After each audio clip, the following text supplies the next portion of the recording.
अङ्गं हरेः पुलकभूषणमाश्रयन्ती भृङ्गाङ्गनेव मुकुलाभरणं तमालम् अङ्गीकृताखिलविभूतिरपाङ्गलीला माङ्गल्यदास्तु मम मङ्गलदेवतायाः।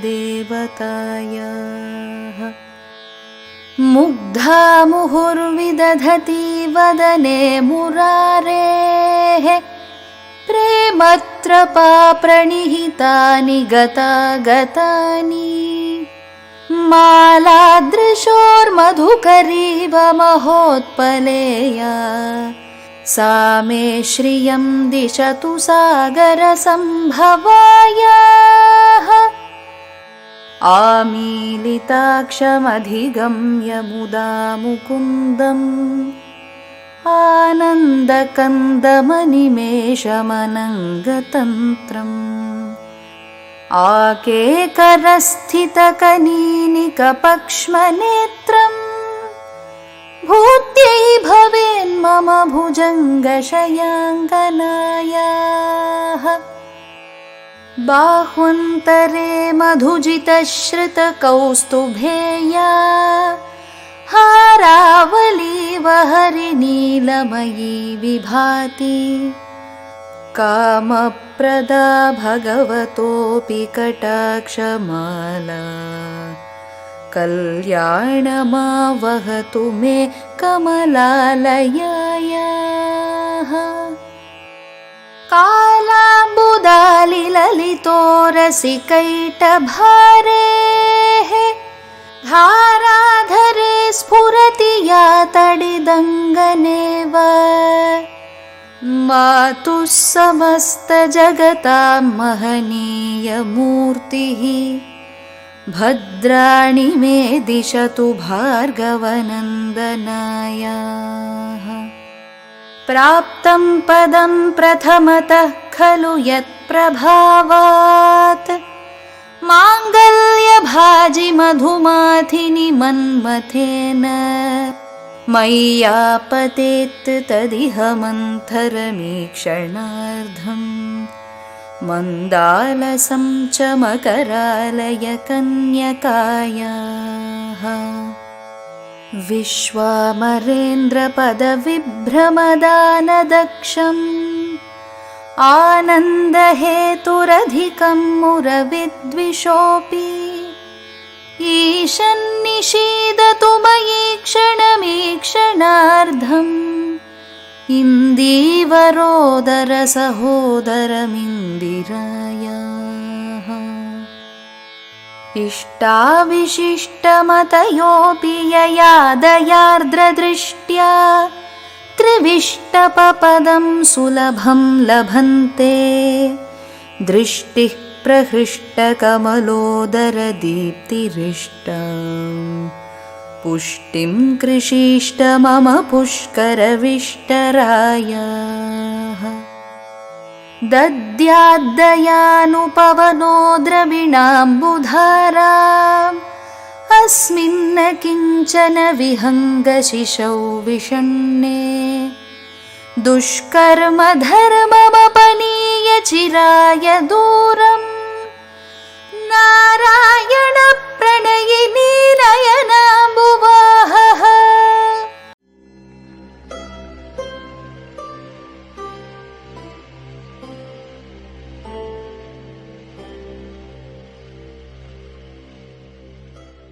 चारों तरफ से बुद्धि को हटाते हुए सिर्फ अपने आप को देखने का अभ्यास करें कि मैं कौन हूं।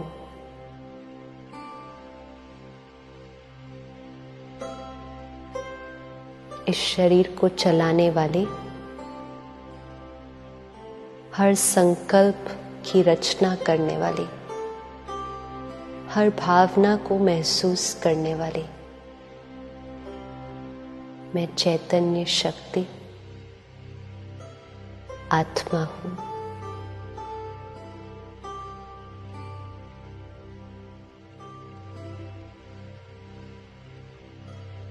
अपने आप को देखें।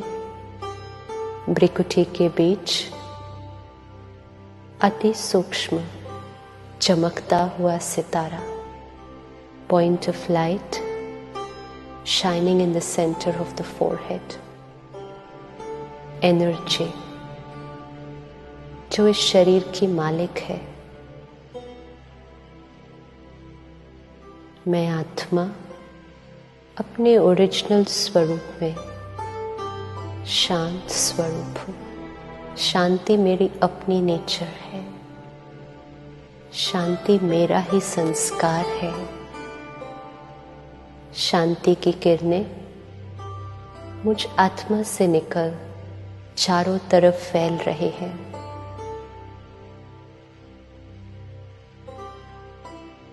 बुद्धि के द्वारा हल्के से उसको देखने का प्रयास कीजिए।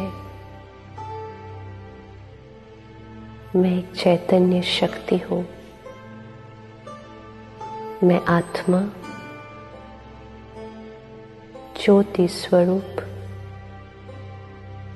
इस प्रकृति के बीच विराजमान इस शरीर की मालिक हूं।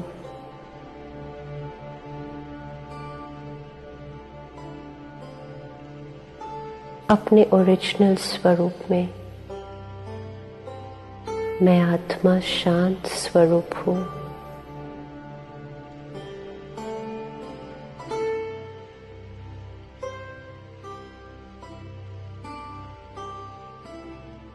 शांति जिसको मैं हर जगह ढूंढ रही थी, ये तो मेरी अपनी नेचर है। मेरी अपनी प्रॉपर्टी है। मेरा अपना संस्कार है।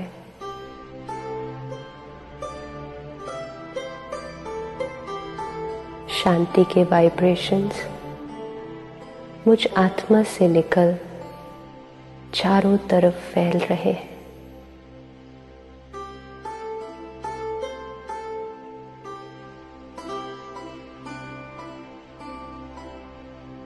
जैसे सूर्य की किरणें चारों तरफ रोशनी फैलाती हैं, वैसे ही मुझ आत्मा से भी शांति के वाइब्रेशंस मुझसे निकलकर चारों ओर फैल रहे हैं।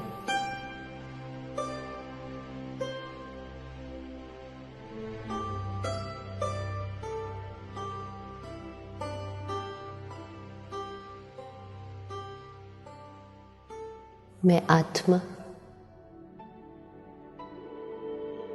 इस देह और देह की दुनिया से किनारा कर अपने घर की तरफ चलती हूँ।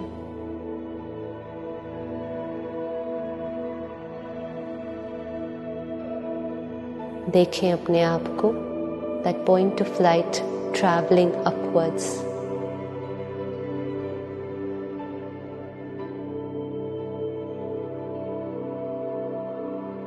ऊपर जा रहा है, इस सृष्टि को पार करते हुए अपने घर की तरफ मैं जा रही हूँ।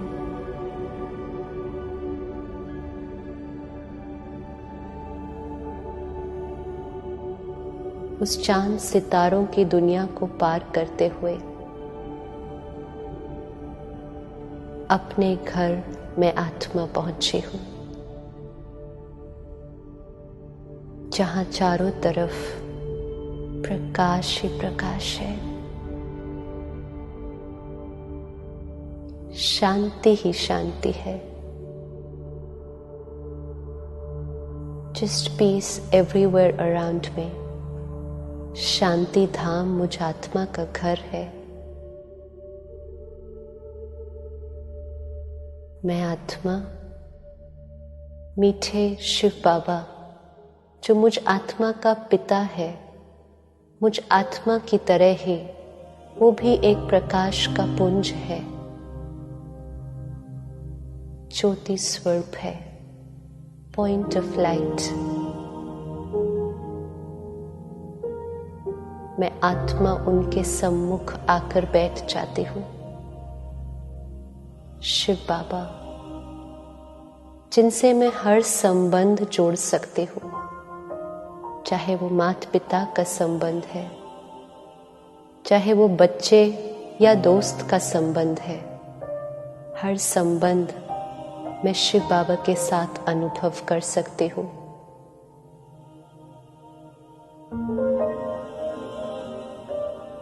शिव बाबा जो मुझे देते ही जाते हैं, मुझे भरपूर करते जाते हैं।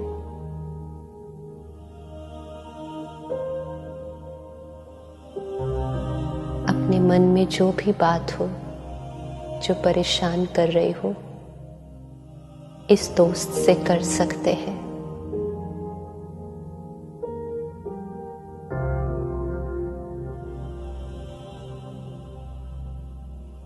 कहकर हल्के हो जाएंगे।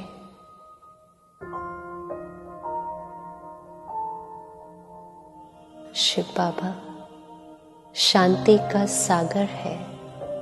जिस शांति को सारी दुनिया ढूंढ रही है, वो शांति का सागर मेरा पिता है। शांति की शक्ति को अपने अंदर भरते जाइए।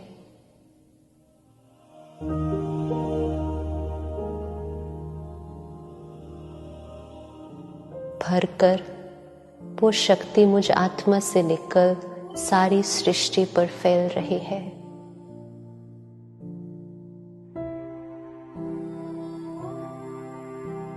सब आत्माओं तक पहुंच रही है जो शांति को ढूंढ रही है।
मैं आत्मा परमात्मा की पवित्रता,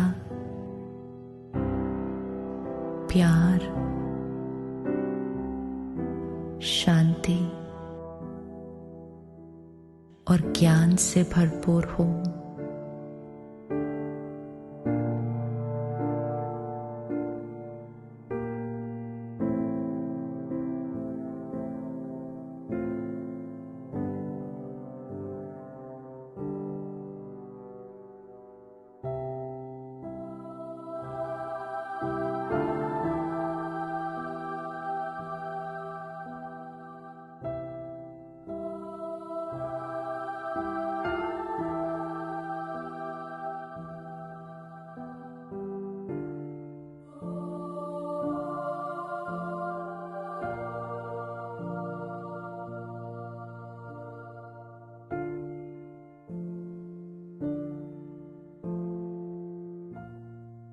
परमात्मा का प्यार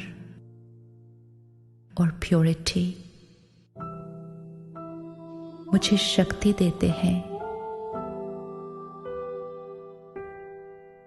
कि मेरे जीवन में परमात्मा की प्योरिटी मेरे शरीर के कण कण में फैल रही है।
God's divinity is healing my body.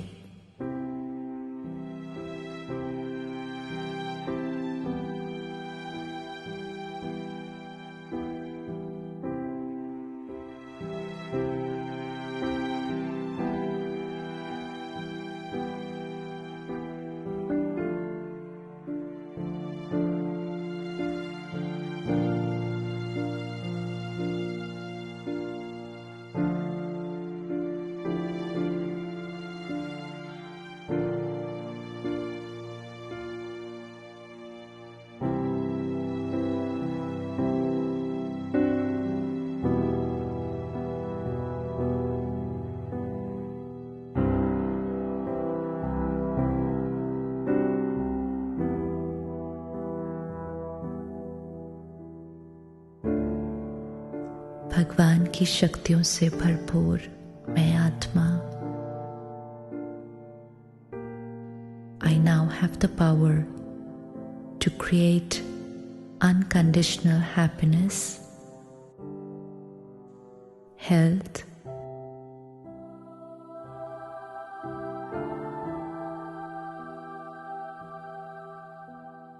harmony in my relationships,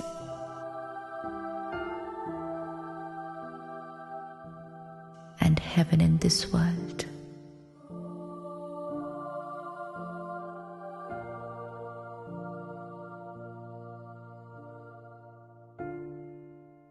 परमात्मा के प्यार और शक्तियों को अपने अंदर भरते हुए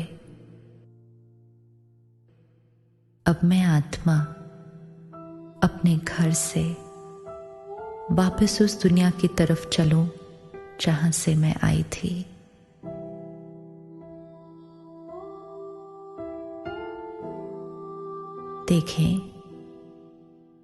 देखें अपने आप को, वो चमकता हुआ सितारा अपने घर को छोड़कर चांद सितारों की दुनिया को पार करते हुए मैं आत्मा इस लोक, इस दुनिया में आ रही हूं।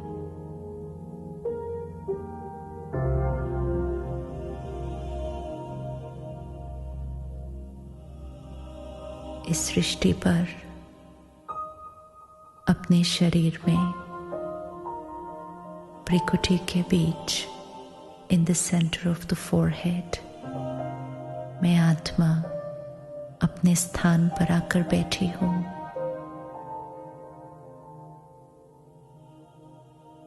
मैं आत्मा परमात्मा की पवित्रता, प्यार, शांति और ज्ञान से भरपूर हूं।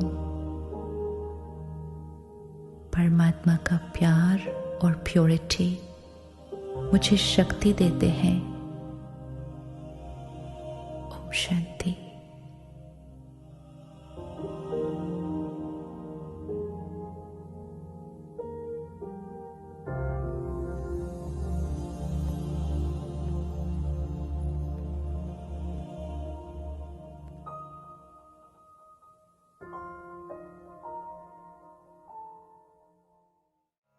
सारेगामा कारवां मिनी भक्ति। जय श्री कृष्ण। नमस्कार दोस्तों। जिस तरह कहा जाता है कि नेकी कर और कुएं में डाल, उसी तरह से कर्म का ज्ञान कहता है कि कर्म कर और उसे भगवान को सौंप दे। गीता के चौथे अध्याय में कृष्ण ज्ञान, कर्म और संन्यास योग के बारे में बताएंगे और मैं शैलेंद्र भारती इसको सीधे, आसान और समझ में आने वाली भाषा में आपको सुनाने जा रहा हूं। आइए सुनते हैं भगवत गीता का अध्याय 4, जिसे ज्ञान, कर्म, संन्यास योग के रूप में जाना जाता है। श्री भगवानुवाच इमं विवस्वते योगं प्रोक्तवानहमव्ययम् विवस्वान्मनवे प्राह मनुरिक्षुर्व्यभाषते दृष्ट्वा कवे ब्रवीत्। श्री भगवान बोले, मैंने इस कभी खत्म न होने वाले योग को सूर्य से कहा था। सूर्य ने यह जानकारी अपने पुत्र वैवस्वत मनु को दी और मनु ने अपने पुत्र राजा इक्ष्वाकु से कहा। श्री कृष्ण कौन थे दोस्तों? कृष्ण एक योगी थे। सृष्टि के आदि और अंत, बिगिनिंग और एंड, सब कुछ वो जानते थे। वो हर समय मौजूद थे और वो हमेशा ही मौजूद भी रहेंगे। योग अर्थात ज्ञान योग और कर्म योग, जिसका कभी नाश नहीं हो सकता। आखिर कहां से आया इस योग का ज्ञान? भगवान श्री कृष्ण उसी की जानकारी दे रहे हैं।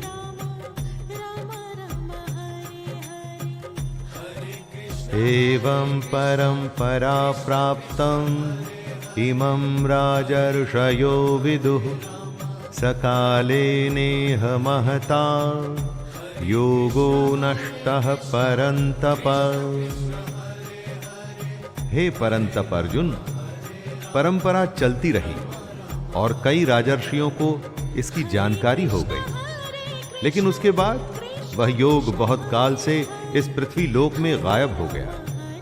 ज्ञान कहीं न कहीं से आता है और उसके बाद वो धीरे धीरे फैलना शुरू होता है। ये ज्ञान कृष्ण से सूर्य और इस तरह से गीता के माध्यम से हम लोगों तक आया। सैकड़ों हजारों सालों का सिलसिला है ये तो, लेकिन बीच में ऐसा भी समय था जब ये ज्ञान योग पृथ्वी पर से गायब हो गया था। ज्ञान बढ़ाने से बढ़ता है और घटाने से खत्म होने लगता है। इसीलिए हम इस योग को, गीता के सार को, कृष्ण की बातों को आप तक ला रहे हैं। एवायं मया तेऽद्य योगः प्रोक्तः पुरातनः भक्तोऽसि मे सखा चेति रहस्यं ह्येतदुत्तमम्। खजाने को खुले में नहीं रखा जाता, उसी तरह से रहस्य भी खुल के सामने नहीं आता, धीरे धीरे आता है। कृष्ण अर्जुन से कहते हैं, तू मेरा भक्त और प्रिय सखा है, इसलिए वही ये पुरातन योग आज मैंने तुझसे कहा है, क्योंकि ये बड़ा ही उत्तम रहस्य है, अर्थात गुप्त रखने योग्य विषय है। अर्जुन कृष्ण का भक्त भी है और मित्र भी, इसीलिए कृष्ण उसे ये सदियों पुराना योग बता रहे हैं, सिखा रहे हैं और ये भी कह रहे हैं कि वैसे तो ये गुप्त रखने की बात है, लेकिन वो अपना सब कुछ अर्जुन को बता रहे हैं। यहां पर गुप्त रखने से मतलब है कि इतने बड़े ज्ञान का सम्मान हो, इसे सामान्य विद्या न समझा जाए। अर्जुन उवाच अपरं भवतो जन्म परं जन्म विवस्वतः कथमेतद्विजानीयाम् त्वमादौ प्रोक्तवानिति। अर्जुन एकदम हमारे जैसा ही मानव है, ह्यूमन। हमारे जैसे ही सवाल उसके मन में भी आते हैं। किसी भी बात को जादू की तरह मान लें कि सूर्य का जन्म तो असंख्य सालों पहले हुआ और कृष्ण यहां सामने खड़े हैं, तो कब ये योग सूर्य को बताया गया और कैसे? यही सवाल वो कृष्ण से कर रहे हैं। आपका जन्म तो अर्वाचीन, अभी हाल का है, और सूर्य का जन्म बहुत पुराना, अर्थात कल्प के आदि में ही हो चुका था। तब मैं इस बात को कैसे समझूं कि आप ही ने कल्प के आदि में सूर्य से योग कहा था? यहां पर अर्जुन कृष्ण पर शक नहीं कर रहा, वो समझना चाहता है कि जो भी हुआ वो कैसे हुआ।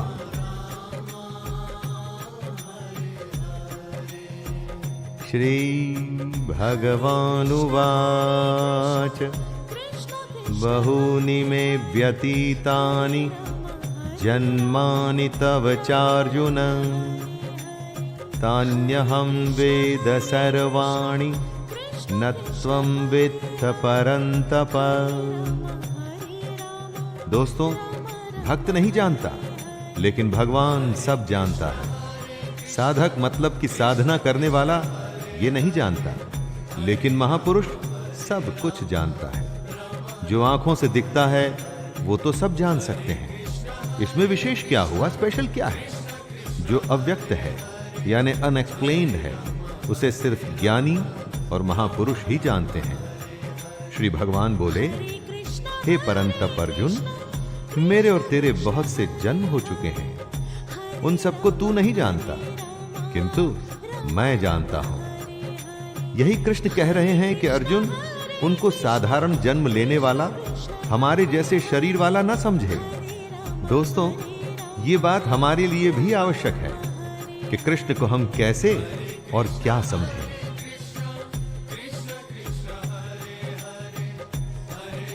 अजोऽपि सन्नव्ययात्मा भूतानामीश्वरोऽपि सन् प्रकृतिं स्वामधिष्ठाय संभवाम्यात्मयायया। कृष्ण अपने रूप, अपने अस्तित्व को समझाते हुए कह रहे हैं, मैं अजन्मा हूं, यानी मेरा कभी जन्म नहीं हुआ।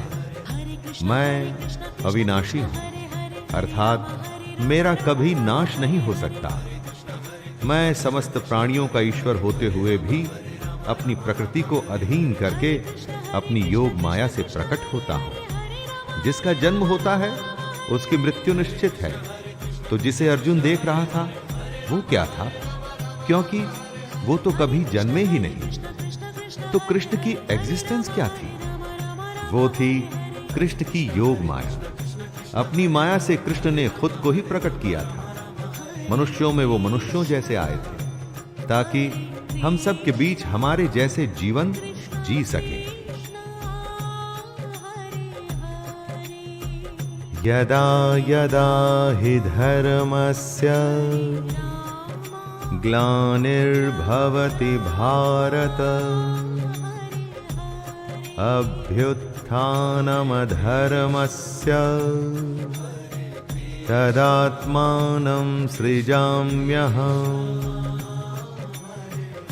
हे भारत, जब जब धर्म की हानि होती है, अधर्म बढ़ जाता है, तब तब ही मैं अपने रूप को रचता हूं और इस दुनिया के सामने प्रकट होता हूं। हर काल में धर्म का नाश होता है, यानी कि अधर्म, करप्शन, पाप बढ़ने लगता है।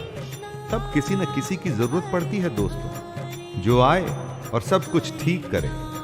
जब जब धर्म खतरे में आता है, तब तब कृष्ण अपना एक रूप रचते हैं और हमारे बीच में प्रस्तुत होते हैं, प्रकट होते हैं। और इसी प्रकट होने को ही अवतार कहते हैं। हर युग में आपको एक अवतार की कहानी मिलेगी जो धर्म की स्थापना के लिए धरती पर जन्म लेता है।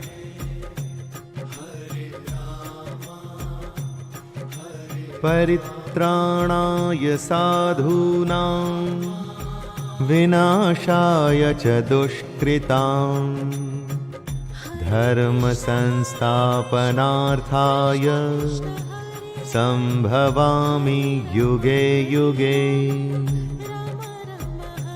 धर्म को फिर से स्थापित करने के लिए हर युग में कृष्ण अवतार लेते हैं। लेकिन क्या है ये धर्म की स्थापना?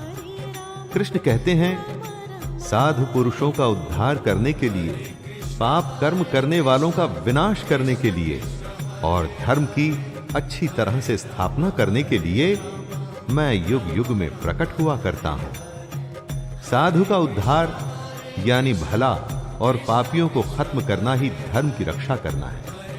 आपको लगता होगा दोस्तों कि आज की इस दुनिया में बिना बेईमानी के जीना संभव ही नहीं, क्योंकि हर कोई तो पाप करने पर उतारू है। सच्चाई की राह छोड़ के गलत काम करना ही अधर्म है और कृष्ण अधर्म को खत्म करते हैं।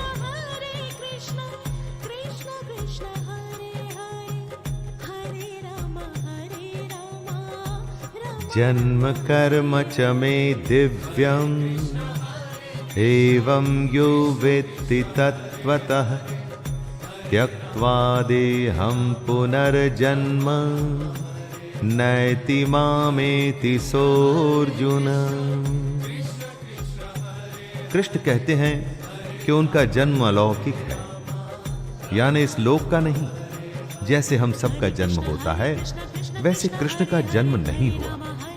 जो ये बात समझ लेता है, वो शरीर को त्याग कर फिर जन्म को प्राप्त नहीं होता, बल्कि वो सीधे कृष्ण को ही प्राप्त होता है। मनुष्य के जन्म का एक तरीका है, हम वो ही समझ सकते हैं, लेकिन कृष्ण, उनका जन्म दिव्य और अलौकिक होता है, डिवाइन और इस दुनिया से अलग। इसीलिए उनके अस्तित्व को आसानी से नहीं समझा जा सकता। लेकिन जो भी कोई इस बात को समझ जाता है, वो भी जन्म और मृत्यु के चक्कर से निकल सीधा कृष्ण को ही प्राप्त होता है। ज्ञान की बात है तो आसानी से कैसे समझ में आएगी दोस्तों? और अगर समझ आ गई तो फिर किसी ज्ञान की जरूरत ही नहीं रहेगी। वीतराग भय क्रोधा मन्मया मामुपाश्रिताः बहवो ज्ञान तपसा पूता मद्भावमागताः। जिनमें मोह, गुस्सा और डर खत्म हो चुका है, जो कृष्ण से प्रेम करते हैं, जो कृष्ण के भक्त हैं, उनके कहे ज्ञान पर सच्चे मन से चलते हैं, वो कृष्ण को ही प्राप्त हो जाते हैं। जिन्होंने अपने अंदर के मोह, गुस्से या डर जैसे भावों को खत्म कर दिया है, यानी कि अपनी इंद्रियों को वश में कर लिए हैं और खुद को जो कृष्ण को सौंप चुके हैं, उन्हें भगवान की प्राप्ति हो चुकी है, उन्हें मोक्ष मिल चुका है। इस दुनिया में रह के उस दुनिया की बात आप समझेंगे कैसे दोस्तों? अगर उसकी माया समझनी है तो पहले अपनी फीलिंग्स और अपनी इंद्रियों को कंट्रोल करिए।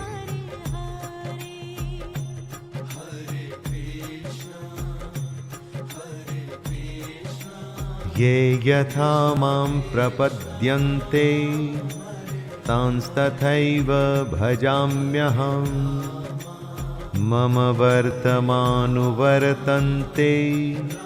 मनुष्याः पार्थ सर्वशः।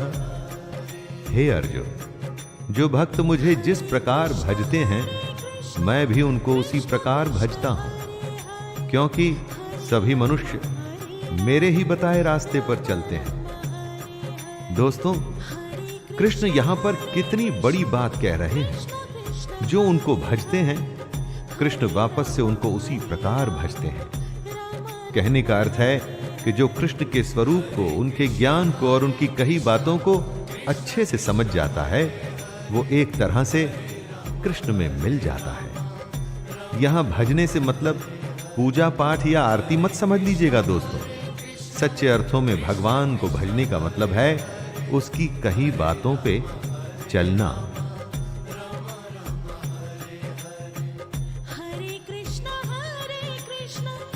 कांक्षन्तः कर्मणां सिद्धिं यजन्त इह देवताः क्षिप्रं हि मानुषे लोके सिद्धिर्भवति कर्मजा। कृष्ण कहते हैं, इस दुनिया में जिनको अपने कर्मों का फल चाहिए होता है, वो देवताओं का पूजन किया करते हैं, क्योंकि उन्हें कर्मों से पैदा होने वाली सिद्धि जल्दी मिल जाती है। जो लोग कृष्ण के कहे अनुसार कर्म करते हैं और साथ में देवताओं की पूजा करते हैं, उन्हें उनके कर्मों के फल जल्दी मिल जाते हैं। सच्चे मन से सिर्फ कर्म करना, कर्म करते हुए फल की ही नहीं, देवता और ईश्वर को भी याद रखना। ऐसे करने पर फल जल्दी मिलता है। कर्म किया है तो फल तो आएगा ही, चाहे अच्छा या बुरा। लेकिन अगर कर्म करते हुए मन में भगवान है तो फल अवश्य अच्छा और जल्द आएगा।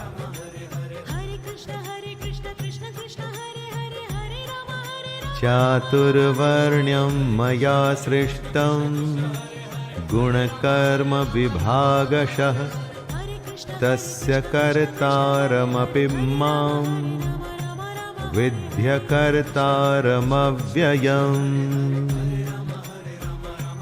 यहाँ कृष्ण हमारे समाज की सबसे बड़ी सच्चाई जो हम भूल चुके हैं, उसके बारे में बता रहे हैं। ब्राह्मण, क्षत्रिय, वैश्य और शूद्र, इन 4 वर्णों का समूह गुण और कर्मों के विभाग पूर्वक मेरे द्वारा रचा गया है।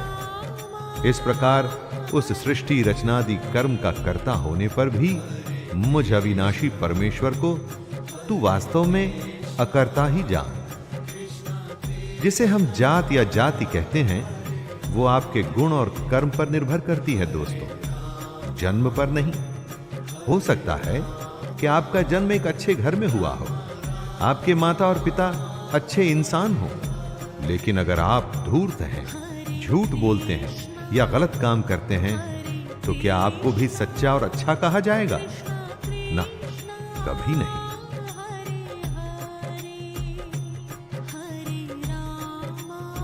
न मां कर्माणि लिम्पन्ति न मे कर्म फले स्पृहा इति मां योऽभिजानाति कर्मभिर्न सबध्यते। कर्म करना है लेकिन उसमें बंधना नहीं, ये कॉम्प्लिकेटेड है दोस्तों, इसलिए जरा ध्यान दे के सुनिएगा। कर्म को पूरी लगन से अपना कर्तव्य समझ के आपको करना है, लेकिन उसमें बंधकर उसके फल के लिए परेशान नहीं होना है। आपने परीक्षा दी या किसी चुनौती का सामना किया, अब उसके रिजल्ट का आपको इंतजार है और आप सोच रहे हैं कि न जाने क्या होगा। हे भगवान, अच्छा कर देना। यह गलत है। सच्चे मन से कर्म करिए और आगे बढ़ते रहिए। भगवान से यह मत कहिए कि वो सब अच्छा करें। आप अपना कर्म अच्छा करिए, उसके बाद उस पर छोड़ दीजिए। भगवान को अच्छा फल देने के लिए कभी मत कहिए, उससे कुछ नहीं होगा।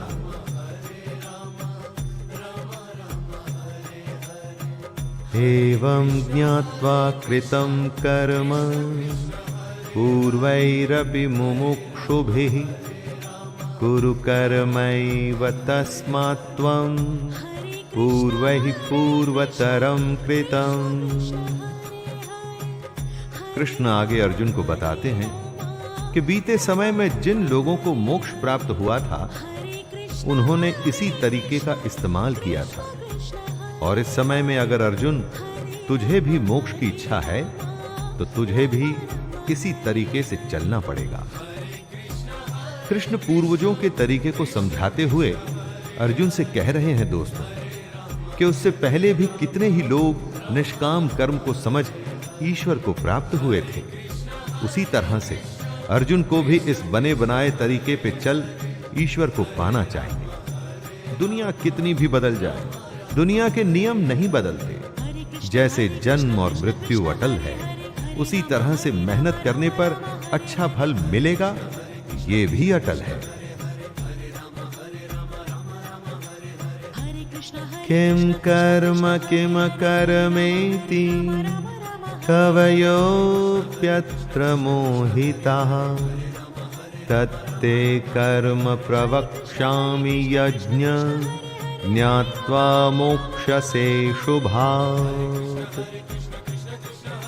कंफ्यूजन की स्थिति को दूर करते हुए भगवान श्री कृष्ण कहते हैं, कर्म क्या है और अकर्म क्या है। इस प्रकार इसका निर्णय करने में बुद्धिमान पुरुष भी मोहित हो जाते हैं।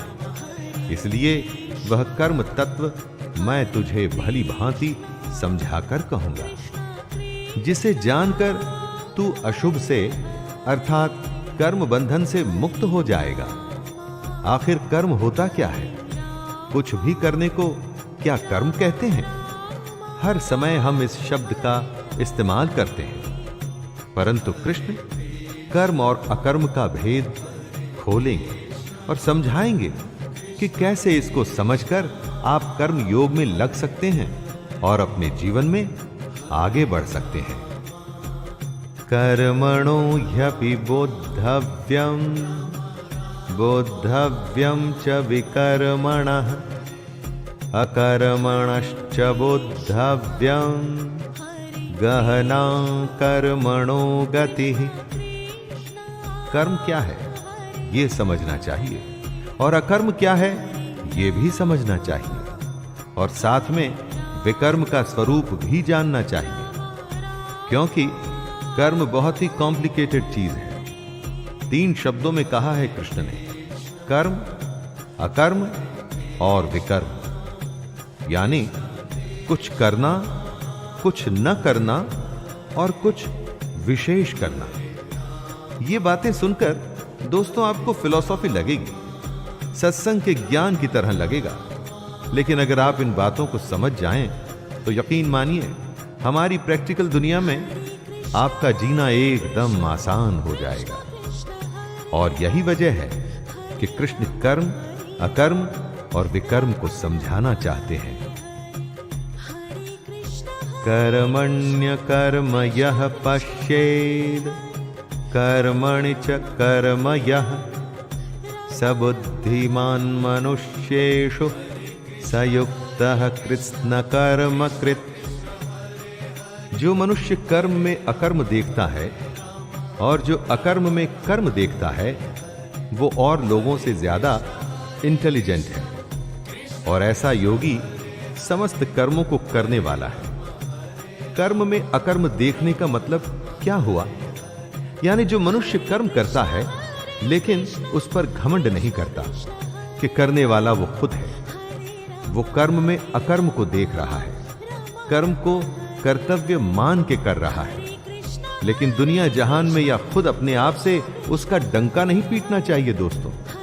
उसे यह नहीं करना चाहिए कि मैंने ये कर दिया या वो कर दिया।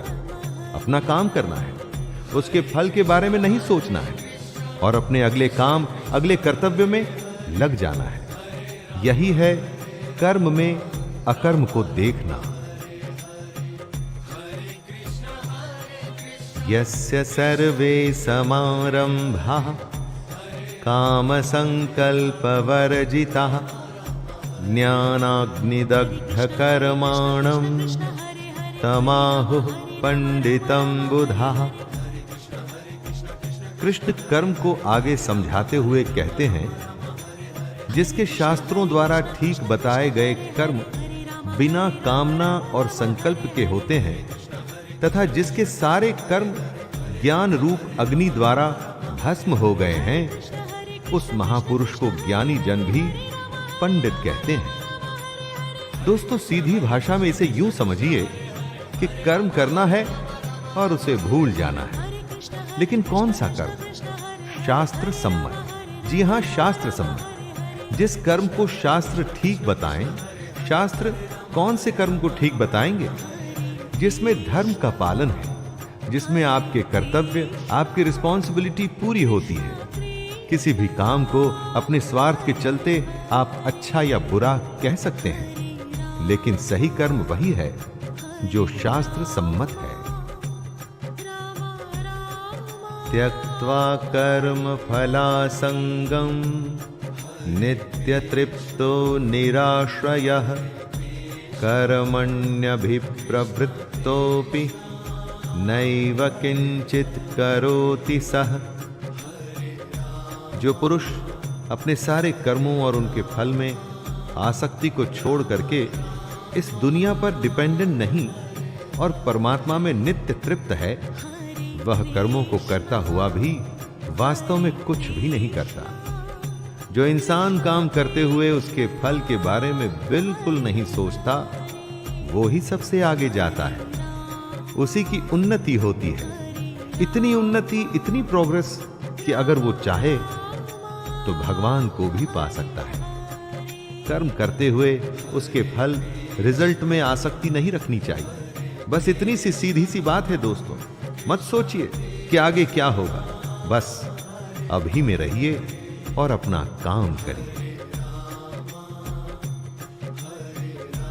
निराशीर्यत चित्तात्मा त्यक्त सर्व परिग्रह शारीरम केवलम कर्म कुर्वन्नाप्नोति किल्बिषम्।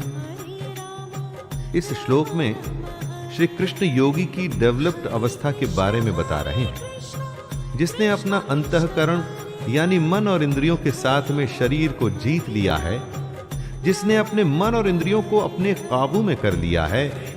ऐसे पुरुष को आशा रहित पुरुष कहा जाता है। आपका मन, अंतःकरण आप में कल्पनाएं जगाता है, आशाएं जगाता है, तब आप उसके काबू में होते हैं। जो आपका मन कहता है आप वही करते हैं और आप अपनी आशाओं के वश में होते हैं। लेकिन जो अपने मन पर विजय पा लेता है वो सिर्फ शरीर संबंधी कर्म करता है। वो कर्म करता है पर नहीं भी करता। यद्रच्छालाभ संतुष्टो द्वन्द्वातीतो विमत्सरः समः सिद्धावसिद्धौ च कृत्वापि न निबध्यते। जिसको बिना मांगे जो मिले वो उसी में संतुष्ट रहे और जिसे दूसरों से जलन नहीं होती, जो सुख दुख आदि द्वंद्वों से छूट चुका है, ऐसा सिद्धि और असिद्धि में बराबर रहने वाला कर्मयोगी कर्म करता हुआ भी उनसे नहीं बंधता। कर्मयोगी की डेफिनेशन को समझाते हुए कृष्ण बता रहे हैं कि योगी को जो भी बिना इच्छा के मिल जाता है वो उसी में संतुष्ट रहता है। जो किसी से जलन नहीं रखता कि उसके पास मेरे से ज्यादा पैसा या शोहरत या नाम है, जो हार या जीत, सुख और दुख इन सब में एक जैसा महसूस करता है, वही असली कर्मयोगी है। गत संगस्य मुक्तस्य ज्ञानावस्थित चेतसः यज्ञायाचरतः कर्म समग्रम प्रविलीयते। कर्मयोगी अपनी इच्छाओं पर विजय पा अपने लगाव को खत्म करता है। उसे अपनी देह पर भी घमंड नहीं रहता कि मैं इतना ताकतवर या सुंदर हूं। वो अपने मन में ममता या मोह को नहीं आने देता। ऐसे योगियों के मन में सिर्फ परमात्मा का ज्ञान होता है। उसी ज्ञान पे चलते हुए ये अपना कर्म यज्ञ की तरह करते हैं और इतना कठोर नियंत्रण होने की वजह से ही ये लोग मोक्ष को समझ उसको प्राप्त करते हैं। ऐसा करना आसान नहीं होता दोस्तों, लेकिन ऐसा भी नहीं कि ये असंभव है। यही बात कृष्ण बता रहे हैं कि कई लोग इस अवस्था को प्राप्त हो चुके हैं, कर्म योगी बन चुके हैं। ब्रह्मार्पणं ब्रह्म हविर् ब्रह्माग्रौ ब्रह्मणाहुतं ब्रह्मैव तेन गन्तव्यं ब्रह्म कर्म समाधिना। कृष्ण कहते हैं जिसे यज्ञ में चढ़ाया जाए वो ब्रह्म है और हवन करने के लिए जो द्रव्य इस्तेमाल में लाया जाए वो भी ब्रह्म है। साथ में जो हवन की अग्नि में आहुति दी जाए वो भी ब्रह्म है। ऐसे हवन को करने वाला योगी जो फल पाता है वो भी ब्रह्म है। ब्रह्म से यहां मतलब है सबसे बड़ा सत्य। चारों तरफ जो दुनिया आप देखते हैं ना दोस्तों, ये इसी सच का एक रूप है। अपनी हर रोज की जिंदगी में ऐसी गूढ़ बातें कई बार मुश्किल लगती हैं।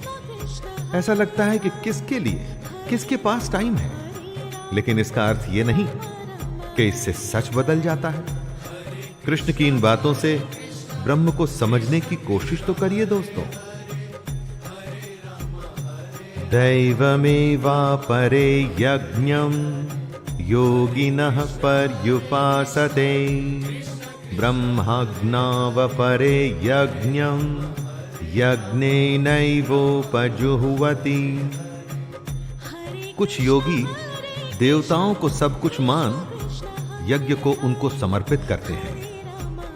देवता का अर्थ है जिन भगवान के रूपों की हम पूजा करते हैं।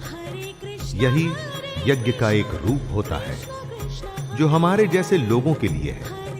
जो पहुंचे हुए कर्मयोगी होते हैं वो यज्ञ में अपना सब कुछ ब्रह्म को सौंपते हैं। उनका हर अनुष्ठान ब्रह्म के लिए होता है। चाहे आप राम, कृष्ण, शिव या दुर्गा या अपने किसी अभिष्ट को याद करके यज्ञ करें, या ब्रह्म को सबसे बड़ा सच मान के कर्म करें, कोई फर्क नहीं पड़ता दोस्तों। बस ये ध्यान रखना है कि आपका कर्म भी एक यज्ञ है, जिसमें आप उस ईश्वर को अपना सब कुछ सौंप के बस काम में लग जाते हैं।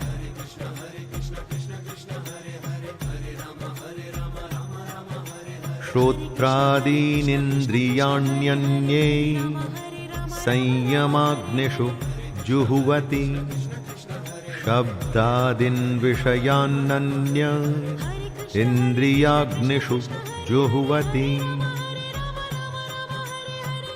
आग में कुछ भी डालो वो जल के भस्म हो जाता है। संयम को भी कृष्ण एक अग्नि बता रहे हैं। जो योगी होते हैं वो अपने संयम की आग में अपनी इंद्रियों को डालते हैं और उन इंद्रियों को यानी अपनी इच्छाओं को भस्म कर देते हैं, जला देते हैं। परंतु जो योगी नहीं होते, नादान होते हैं, वो ठीक इसका उल्टा करते हैं। वो अपना सब कुछ इन इंद्रियों में भस्म कर देते हैं। किसी ने कुछ कहा जिससे आपको गुस्सा आ गया, या किसी को देख आपके मन में जलन हुई कि उसकी कार मेरी कार से बड़ी कैसे, वगैरह वगैरह। बस इसी तरह की बातों में नादान लोग खुद को जला डालते हैं। सर्वाणीन्द्रिय कर्माणि प्राण कर्माणि चापरे आत्मसंयम योगाग्नौ जुहुवति ज्ञानदीपिते। अपनी इंद्रियों को, अंतःकरण को वश में करने का सबसे बड़ा तरीका है ज्ञान। ज्ञान से ही योगी लोग अपने मन को नियंत्रण में लाते हैं। जब भी कोई बुरा विचार आता है तो उस समय उनका ज्ञान ही उन्हें बताता है कि उनके जीवन का लक्ष्य ये नहीं कुछ और है। आप खुद सोचिए, हर काम के दो पहलू होते हैं। उसे करते हुए आपको पता होता है कि क्या सही तरीका और क्या गलत। तब आप कौन सा रास्ता चुनते हैं? ये ज्ञान ही तो है जो आपको सही रास्ता चुनने के लिए कहता है। कृष्ण हमें गीता के माध्यम से यही ज्ञान दे रहे हैं।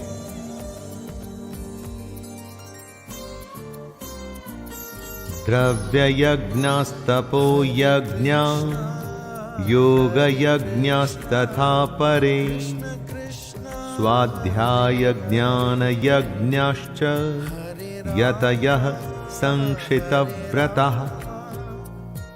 हर किसी का युद्ध अलग है, इसलिए हर किसी का यज्ञ और हर किसी का कर्म भी यज्ञ है।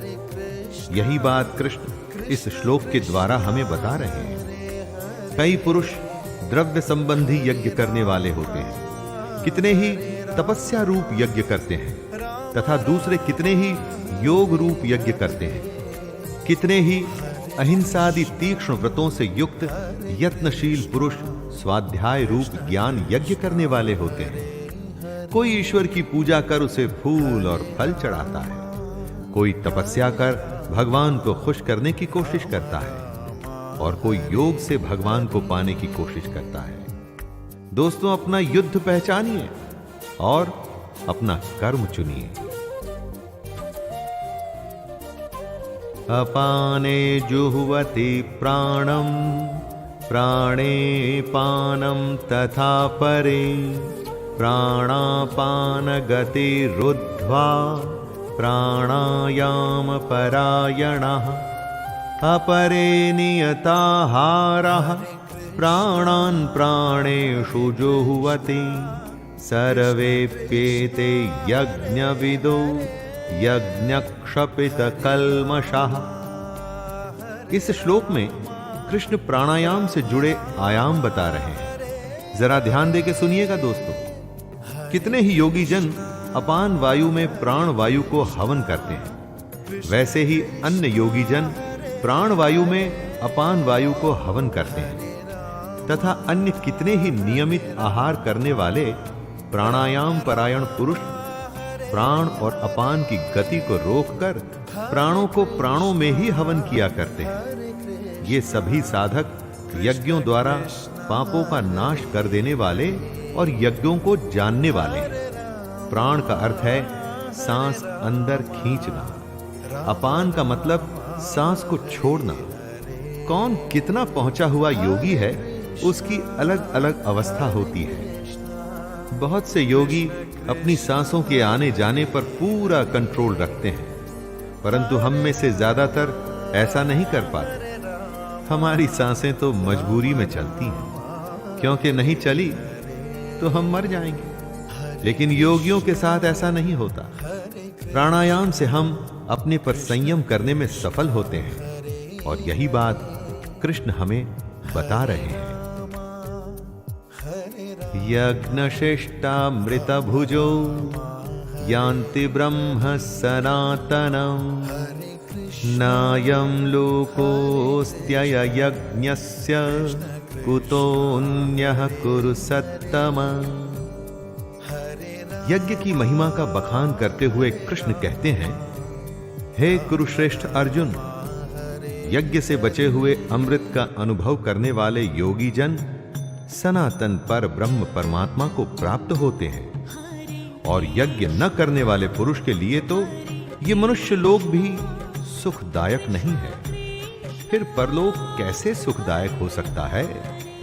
यज्ञ करने के बाद जो बचता है उसे कृष्ण अमृत बता रहे हैं, और ये अमृत सीधे भगवान तक ले जाता है। दोस्तों, यज्ञ को आप कर्म भी समझ सकते हैं। कर्म करने के बाद जो भी उसका फल हो उसे भगवान का आशीर्वाद समझ उसमें संतुष्ट होकर अपने अगले कर्म में लग जाना चाहिए।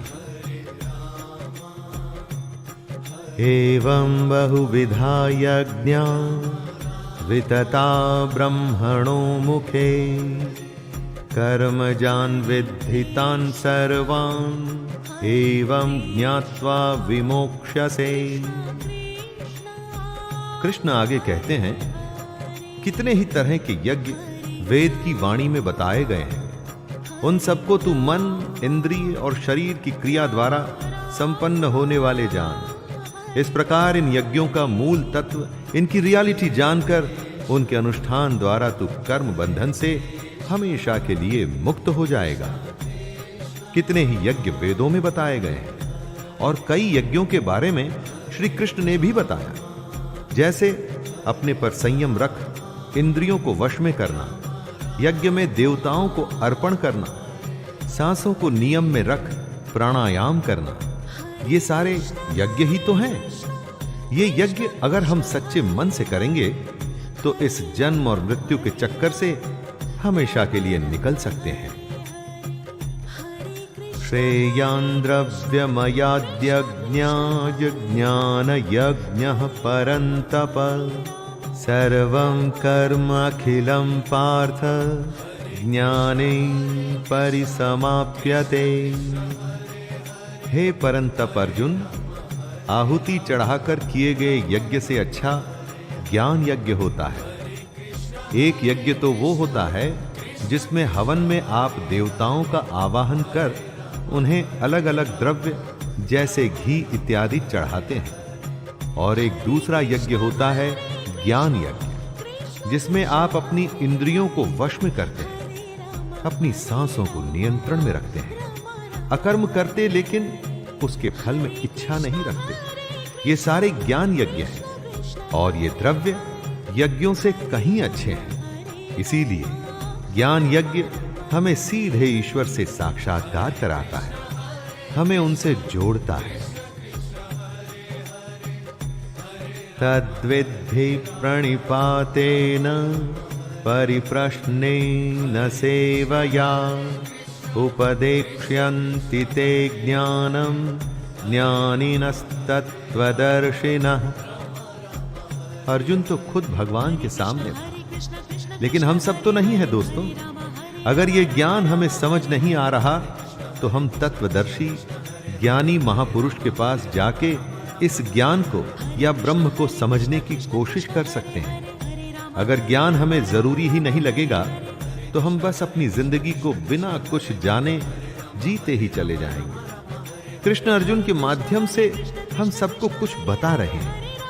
ज्ञान को तू तत्वदर्शी ज्ञानियों के पास जाकर समझ, उनको भली भांति दंडवत प्रणाम करने से, उनकी सेवा करने से और कपट छोड़कर सरलता पूर्वक प्रश्न करने से वे परमात्मा के तत्व को भली भांति जानने वाले ज्ञानी महात्मा तुझे उस तत्व ज्ञान का उपदेश करेंगे। यज्ञात्वा न पुनर्मोहम् एवं यास्यसि पांडव येन भूतान्यशेषेण द्रक्ष्यस्यात्मन्यथो मयि। हम सब अपना काम करते हैं, कमाते हैं, हमारा परिवार बढ़ता है, हम बूढ़े होते हैं और इस तरह से ये चक्कर निरंतर चलता रहता है। क्यों करते हैं हम ऐसा? क्या जरूरत है ऐसा करने की? क्यों आए हैं इस दुनिया में हम? अज्ञानियों को इसके उत्तर की जरूरत नहीं पड़ती।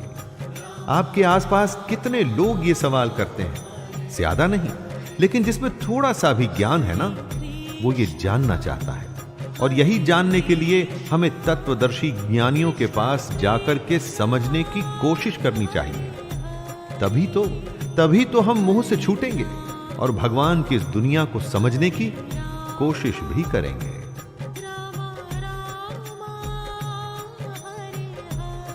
अपि चेदसि पापेभ्यः सर्वेभ्यः पापकृत्तमः सर्वं ज्ञाप्लवेनैव वृजिनं संतरिष्यसि। यदि तू अन्य सब पापियों से भी अधिक पाप करने वाला है तो भी तू ज्ञान रूपी नौका द्वारा निसंदेह संपूर्ण पाप समुद्र से भली भांति तर जाएगा। दोस्तों, इसका मतलब ये मत लगाइएगा कि पहले पाप करिए फिर ज्ञान हासिल करिए और बच जाइए। यहां कृष्ण ये कह रहे हैं कि आप इस भ्रम में, डाउट में मत रहिएगा कि हम बहुत बड़े पापी हैं, हमने तो कभी यज्ञ या भगवान को अच्छे से याद नहीं किया, तो ज्ञान हासिल हम कभी कर ही नहीं सकते। हर कोई कर सकता है, जिसमें इच्छा है ज्ञान को हासिल करने की, वो हर कोई कर सकता है। भगवान की असलियत जानने की, वो ज्ञान पे सवार होकर बाकियों से कहीं आगे भी निकल सकता है। तो देर किस बात की दोस्तों, आइए प्रारंभ करें। यथैधांसि समिद्धोऽग्निर्भस्मसात् कुरुतेऽर्जुन ज्ञानाग्निः सर्वकर्माणि भस्मसात् कुरुते तथा। हे अर्जुन, जैसे जलती हुई आग में ईंधन जलकर खत्म हो जाता है, वैसे ही ज्ञान रूप अग्नि हमारे सारे कर्मों को भस्ममय कर देती है। ईंधन को जब आप आग में डालते हैं तो ईंधन बचता नहीं, सब आग बन जाता है। उसी तरह से जब ज्ञान आपको प्राप्त हो जाता है, जब आप ज्ञानी बन जाते हैं, तो आपके कर्म भी खत्म हो जाते हैं। यहां पर दोस्तों, कर्मों के खत्म होने का मतलब ये नहीं है कि आप कर्म करना छोड़ देते हैं। इसका मतलब है कि आप कर्मों के बंधन से छूट जाते हैं। कर्म करते हैं उसे कर्तव्य मानकर, न कि उसके फल के लिए। यही तो ज्ञान है जिसे हम सबको जानना चाहिए। न हि ज्ञानेन सदृशं पवित्रमिह विद्यते तत्स्वयं योगसंसिद्धः कालेनात्मनि विन्दति। ज्ञान हर किसी को शुद्ध कर देता है। कितने ही समय से कई लोगों ने कर्म योग के द्वारा ऐसे ज्ञान को हासिल किया है। अगर मन में इच्छा न हो तो आप काम नहीं करते। उसी तरह से अगर किसी के मन में ज्ञान को समझने की, उसे जानने की जिज्ञासा नहीं है, तो उसे ज्ञान कैसे मिलेगा? मन में ज्ञान के प्रति सवाल पैदा करके कर्म योग से ज्ञान हासिल किया जा सकता है। ऐसा कृष्ण कह रहे हैं, जिसका मन साफ है, ज्ञान की इच्छा है और जो निष्काम कर्म करने के लिए तैयार है, वो ज्ञान हासिल कर सकता है। श्रद्धावान् लभते ज्ञानं तत्परः संयतेन्द्रियः ज्ञानं लब्ध्वा परां शान्तिं चिरेणाधिगच्छति।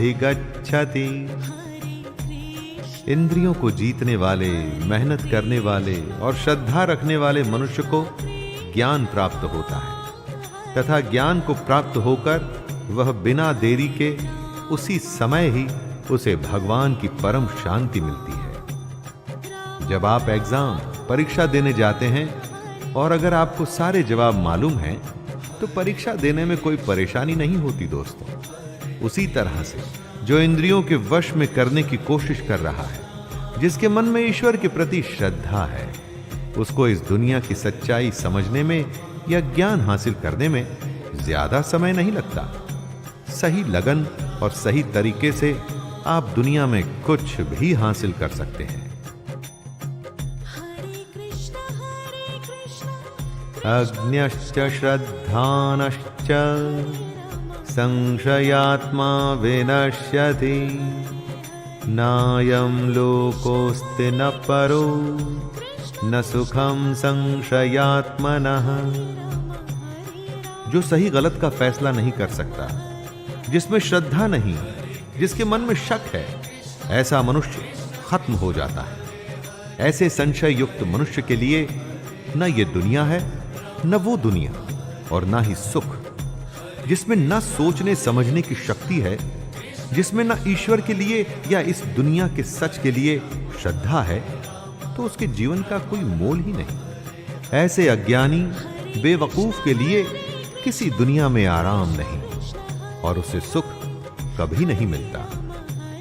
दोस्तों, बिना कुछ किए कुछ भी हासिल नहीं होता, और साथ में अगर कुछ करने की, कुछ जानने की इच्छा नहीं, तो इस इंसान के होने में और ना होने में कोई फर्क नहीं। योग संन्यस्त कर्माणं ज्ञान संजिन्न संशयम् आत्मवन्तं न कर्माणि निबध्नन्ति धनंजय। हे धनंजय, जिसने कर्म योग के तरीके से अपने सारे कर्मों को भगवान को चढ़ा दिया है और जिसने विवेक के द्वारा अपने सारे शक खत्म कर दिए हैं, ऐसे मन को वश में किए हुए पुरुष को कर्म नहीं बांधते। कर्म योगी वो होता है जो अपना कर्म करता है और उसे भगवान को सौंप देता है, जो अपने हर काम को बिना घमंड के करता है, अर्थात उस पर घमंड नहीं करता, जो अपनी समझ से अपने मन में से शक दूर करता है। अगर शक में रहेंगे ना दोस्तों, तो कभी कोई फैसला नहीं कर पाएंगे, और जो अपने मन पर विजय हासिल कर लेता है, उसे भगवान का ज्ञान जानने से कोई नहीं रोक सकता। तस्मादज्ञान संभूतं हृतस्थं ज्ञानासीनात्मनः छित्त्वैनं संशयं योगम् अतिष्ठोतिष्ठ भारत। हे भरतवंशी अर्जुन, इसलिए तू हृदय में स्थित इस अज्ञान से होने वाले अपने शक को विवेक रूपी तलवार से काटकर कर्म योग में स्थित हो जा और युद्ध के लिए खड़ा हो जा। कृष्ण आवाहन करते हैं अर्जुन को और कह रहे हैं कि अपने अज्ञान को, अपने मन में पैदा हो रहे शक को कर्म योग से दूर कर और युद्ध के लिए खड़ा हो जा। हमें भी दोस्तों, हमें भी अगर कभी मन में कोई शक या चिंता सताए तो बस कर्म योग को ध्यान में रखकर काम में लग जाना चाहिए। ज्यादा नहीं सोचना चाहिए कि अंजाम क्या होगा, काम करके उसे भगवान को सौंप देना चाहिए बस। तो दोस्तों, ये गीता का चौथा अध्याय था। ज्ञान और कर्म के संबंध को श्री कृष्ण ने हमारे सामने रखा। अब मिलेंगे 5वें अध्याय में हम और आप और श्री कृष्ण की गीता।